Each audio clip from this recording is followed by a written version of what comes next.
السلام عليكم ورحمة الله تعالى وبركاته. وصفتنا اليوم كما شفتوها تيراميسو الليمون لعشاق الليمون، سهل وبسيط. راح نحتاجو فيه 4 صفار بيض، راح نحتاج فيه ربع كاس من السكر للبيض، واحتاج كاس من كريمة طازجة، ونحتاج لها هي كذلك ربع كاس من السكر. نحتاج علبة من الفيلادلفيا جبن، وتقدروا ديروا اي جبن كريمي ولا الماسكاربون. بسم الله، انا درت صفار البيض تاعي وراح نجي هنا نعبر ربع كاس من السكر. انا الكاس اللي استخدمته هو هذا. راح نجي نحط السكر ومن بعدها نخفق غير شويه بعيد على النار، وعلى حده انا حطيت الماء تاعي سخون ونخفق البيض اون بان ماغي، يعني حمام مائي، بس لازم ما يلامسش القاع تاع الماء. نخفقه مليح حتى يتحول لونه الى الابيض ويثقل معانا بهذه الطريقه. شوفوا بحال المايونيز. هنايا توقفي وحطيه بجيه. راح نجو نحطو الشيء الثاني واللي هو الكريمه. الكريمه تاعنا قلت لكم كاس كامل كريمه، فوالا، ونحطوا له ربع كاس من السكر. راح نخفقهم مليح كذلك هي حتى تثقل معايا وتصبح مش بشكلها الاول. كذلك راح تكون كريميه، فوالا، يعني راح تكون ثقيله مليح، غير تثقل معاك خلاص توقفي بهذه الطريقه. كذلك حطيها بديه وراح نجيبو الجبن تاعنا. انا خفقي اذا حبيتي تخفقيها غير شويه، والا فقط بالملعقه حاولي انك تضطريه وتفكي القطع عن بعضها بهذه الطريقه. بعد هذا راح نجيبو البيض تاعنا، هو البيض نضيفوه على الجبن ونخلطوا هاد المكونات مع بعض بالباتور غير شويه قد ما يتداخلوا مع بعضهم. يعني ما تطوليش الخفق كثير، لانه اذا طولتي الخفق الجبن راح يفقد يعني حينفك ويطلق لك الماء. فخفق بسيط تقريبا 10 دقائق. بعدها هذوك المكونات راح نجو نضيفوهم على الكريمه بهذه الطريقه. حركيهم كذلك بالباتور مليح، كذلك شي 10 دقائق واصبحت عندك الكريمه جاهزه. الكريمه بالبدايه هي جاريه شويه، فما تقلقيش، غطيها وخليها تبرد على جهه. على حده انا برشت الليمونه تاعي باش ندير بها لاصوص تاع الليمون ولا صلصه الليمون. احتاج فيها 2 حبات من البيض، احتاج فيها عصير ليمونه تقريبا كان نصف كاس، عندي ليمونه الى ليمونتين ومبروش تاع الليمونه. احتاج فيها كذلك ربع كاس من السكر الى نصف، انتي والحموضه اللي تحبيها، وعطر الليمون اللي كنت حطيته. تقدري تتفادي عطر الليمون لانه هي لوحدها لذيذه جدا. راح نجي ونحطوها على النار ونحركو. لازم تحركي وما تشيليش يدك منها باش ما تنحرقلكش من تحت، غير دير معك هذه الفقاعات. هي هنا ثقلت، راح نشيلوها من على النار ونجو نصفيوها.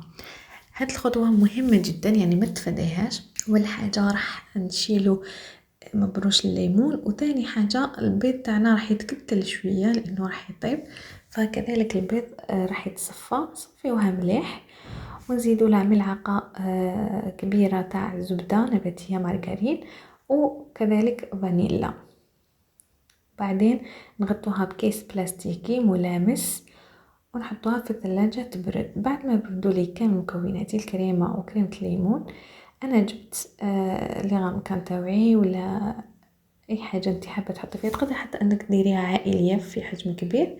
حبيت الكريمه تاعي في قمع، وجبت لي بودواغ عصير الفواكه، شويه اناناس كانت عندي. تقدري ديري موز، تقدري ما ديري ولا فاكهه.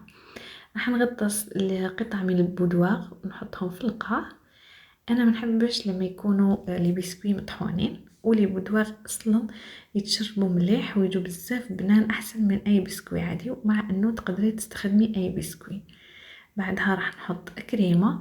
تطبيق الطبقات تاع هاد الديساغ هو يرجع ليك، يعني انتي واش تحبي في الطبقات. تقدري حتى انك تضيفي هاي كريمه الليمون وتقدري تخلي عليها. انا هنا جبت الاناناس تاعي حطيتها هي كذلك كطبقه. بعدها بسكوي شربيه مليح باش يجيك يوالم الكريمة، لأنه إذا الكريمة كثير يعني كريمية وهو قاسي فمش راح تنجح معك، يعني مش راح تجي كثير بنينة، مع إنه البنة هي فقط إنه تكوني حافظتي على قوام الكريمة العادي. بعدها جبت هنايا الكريمة تاعي، كما قلت لكم تقدروا انه تضيفوا ملعقة ولا تاع كريمة الليمون، يعني الطبقات انتي واش تحبي. بعد هذا هاي اخر طبقة راح نسويها مليح لانه هذا هو السطح. فوالا، وبعدها تقدري خطيها خطة خفيفة فقط انه تستوي لك مليح. هنايا انا جبت كريمة الليمون. كريمة الليمون راح شوية تعبتني هنايا لانه كان لازم نخلي لي غمكة يبردوا بالاول وبعدين كريمة الليمون نحطهم اخر شيء. لكن انتي طبعا تقدري انك تحطيها ديريكت كيما انا درت، والا تقدري انك تخليها تبرد لانه لما تجي تمشيها شويه راح تتخلط لك مع كريمه التيراميسو. بهذه الطريقه غير بشويه ساع فيها وتنجح معاك ومحلاها. كثير لذيذه هذه الوصفه وكثير تنفعك وتحمر لك الوجه مع ضيافك. شفتوا يعني شوي شويه حتى تتسوى معاك كامله وتغطي كامل الطبقة تاع الكريمة البيضاء. هنايا راح نجي ندير معاكم غمكة تانية نفس الطريقة. راح ندير لي بسكوي في الاسفل، وبعدها حطيت اناناس، يعني نوعي كيما تحبي، تقدري حتى انك تحطي الاناناس ولا البنان ولا اي فاكهة حبيتيها. انا حب الاناناس والبنان هما اكتر شيء اللي حسيتهم انه يتوالموا مع الليمون. كيما تقدري تحطيها فقط كديكور من الحواف تبان وهذا الشيء يرجع لك هكا، غير خبطة خفيفة وهي تتسوى معي، لانه هي تبان لك خفيفة لانه اصلا هذا التحلية ما لازمش تتقدم في نفس الوقت اللي سويتيها فيه.